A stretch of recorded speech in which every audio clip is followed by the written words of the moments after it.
ये एपिसोड भी स्टार्ट होता है बिल्कुल उसी सीन से जहाँ पर हम देखते हैं इंस्ट्रक्टर टाओ, फ्लेम लॉर्ड और शीमैन वहाँ पर आ जाते हैं। इंस्ट्रक्टर टाओ वहाँ पर आते ही लिली और बाकी सबसे पूछते हैं कि यहाँ पर क्या हुआ, वो डीमंस कहाँ गए। लिली इंस्ट्रक्टर टाओ को उन डीमंस के बारे में बताने लगती है, जिनके बारे में सुनकर फ्लेम लॉर्ड को उन डीमंस के ऊपर बहुत गुस्सा आ रहा होता है और वो कहता है क्या सच में वो डीमंस इतने ज्यादा कमजोर थे। फ्लेम लॉर्ड को गुस्सा करते हुए शीमैन भी देख रही होती है और फ्लेम लॉर्ड अपने इस गुस्से को अपने अंदर ही दबा लेता है। लिली की बात सुनकर इंस्ट्रक्टर टाओ कहते हैं कि ये सभी डीमंस जो भी अभी यहाँ पर आई ये डीमन पेट्रोलर थे, सिर्फ पेट्रोल टोकन ही इन सभी डीमंस को यहाँ पर बुला सकता है। ऐसा लगता है कि हमारी लोंगयान डायनेस्टी के अंदर उन डीमंस के जासूस हैं। इंस्ट्रक्टर की ये बात सुनकर फ्लेम लॉर्ड को समझ आ जाता है कि अगर इन्होंने ऐसा समझ लिया तो फिर मैं पकड़ा जाऊंगा। इसलिए वो आगे बढ़ते हुए इंस्ट्रक्टर टाओ से कहता है कि मुझे ऐसा नहीं लगता। जहाँ तक मेरा ख्याल है तो मेरा ये मानना है कि वो डीमंस जरूर यहाँ पर बीस्ट क्लैन के साथ मिले हुए हैं या फिर इनका ताल्लुक उस फ्लाइंग डिमोनिक ड्रैगन के साथ हो सकता है। फ्लेम लॉर्ड की बात सुनकर इंस्ट्रक्टर टाओ इसके बारे में सोचते हैं और कहते हैं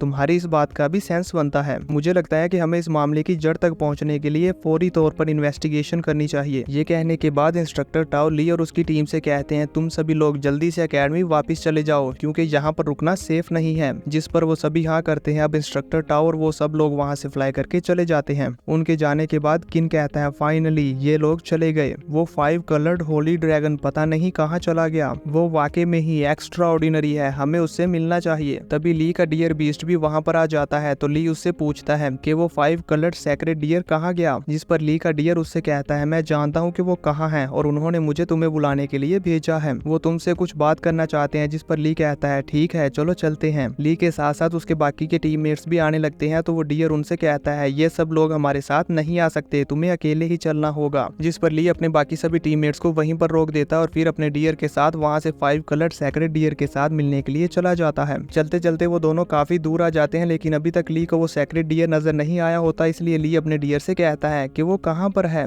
हम लोग पहले ही इतनी दूर आ गए हैं। ली का डियर उससे कहता है कि वो 5 कलर्ड होली सैक्रेड डियर है जो कि होनरेबल बीइंग है। ऑफ कोर्स हर कोई उसे नहीं देख सकता इसीलिए वो इतना मिस्टीरियस है। जिस पर ली कहता है हाँ तुमने सही कहा। अब ये दोनों बातें करते करते वहाँ उस गुफा के पास पहुंच जाते हैं जहाँ पर वो 5 कलर्ड सैक्रेड डियर होता है। ली उस सैक्रेड डियर के बारे में अपने मन में कुछ सोच रहा होता है लाइक उसकी पावर्स को लेके। जैसे ही ली उसकी गुफा के पास पहुंचता है तो वो सैक्रेड डियर उसके ऊपर एक छोटा सा अटैक करता है जिसकी वजह से ली दूर जाकर गिरता है। ली अपने आप को संभालते हुए खड़ा होकर कहता है ये तुम क्या कर रहे हो। डियर गॉड उसे कहता है मैंने तुम्हारे माइंड में इवल इंटेंशंस को फील किया, अगर तुमने दोबारा उन सभी थॉट्स के बारे में सोचा तो मैं तुम्हें जान से मार डालूंगा। जिस पर ली शर्मिंदा होते हुए कहता है हाँ सोच तो रहा था। और फिर वो कहता है चलो छोड़ो, अच्छा ये बताओ कि आपने मुझे यहाँ पर क्यों बुलाया। अगर ऐसा कुछ भी है जो मैं तुम्हारे लिए कर सकता हूँ तो वो मैं जरूर करूंगा। ये कहते हुए अचानक से ली की नजर वहाँ पड़े हुए ट्रेजर्स पर जाती है जिन्हें देखकर ली थोड़ा सा हैरान हो जाता है और कहता है ये तो 5 कलर्ड फ्लावर है, हेवन और अर्थ का ट्रेजर जिसे मैं इतने दिनों से ढूंढ रहा हूँ। तभी उसकी नजर पड़ती है 5 कलर्ड होली स्टोन्स पर, जिसको देखकर वो अपने मन में सोचता है ये तो मैजिक क्रिस्टल से भी ज्यादा प्रीशियस मटेरियल है। ली अपने मन में ये सोच रहा होता है तो सैक्रेड डियर उसके इन सभी थॉट्स के बारे में जान लेता है और कहता है मैं फील कर पा रहा हूँ जो भी तुम सोच रहे हो और मैं ये भी फील कर पा रहा हूँ कि तुम्हारे पास 5 एलिमेंट्स हैं, इसलिए अपनी पावर्स को यहाँ पर अनलीश करो और मुझे भी दिखाओ कि तुम्हारे पास कौन कौन से एलिमेंट हैं। डियर गॉड की यह बात सुनकर ली वहीं पर बैठ जाता है और अपनी पावर्स को अनलीश करके उन्हें दिखाता है। ली के इन सभी एलिमेंट्स को देखकर डियर गॉड आगे बढ़ते हुए कहते हैं कि ठीक है मैंने देख लिया, तुम्हारे पास ये पांचों के पांचों एलिमेंट्स हैं और मैं जानता हूँ कि तुम्हें अपनी कल्टीवेशन को बढ़ाने के लिए ये 5 कलर्ड फ्लावर चाहिए। अगर तुम इन्हें चाहते हो तो मैं तुम्हें ये दे सकता हूँ और इसी के साथ साथ ये 5 कलर्ड होली स्टोन भी दे सकता हूँ। जिस पर ली खुश होते हुए कहता है अगर ऐसा है तो फिर मुझे बताओ कि तुम मुझसे क्या चाहते हो, क्योंकि ऐसा तो हो ही नहीं सकता कि तुम बिना अपने फायदे के मुझे ये सब कुछ दे दो। जिस पर सैक्रेड डियर कहता है हाँ तुमने सही कहा। अब डियर गॉड उसे बताते हैं कि वो क्या चाहते हैं। वो उससे कहते हैं मैं चाहता हूँ कि तुम ह्यूमन रेस के सबसे पावरफुल मैजिशियन बनो, यानी कि नंबर 1 मैजिशियन, और हमारी डियर रेस को प्रोटेक्ट करने के लिए हमारी डियर रेस के प्रोटेक्टर बनो। उनकी ये बात सुनकर ली शॉक हो जाता है और कहता है क्या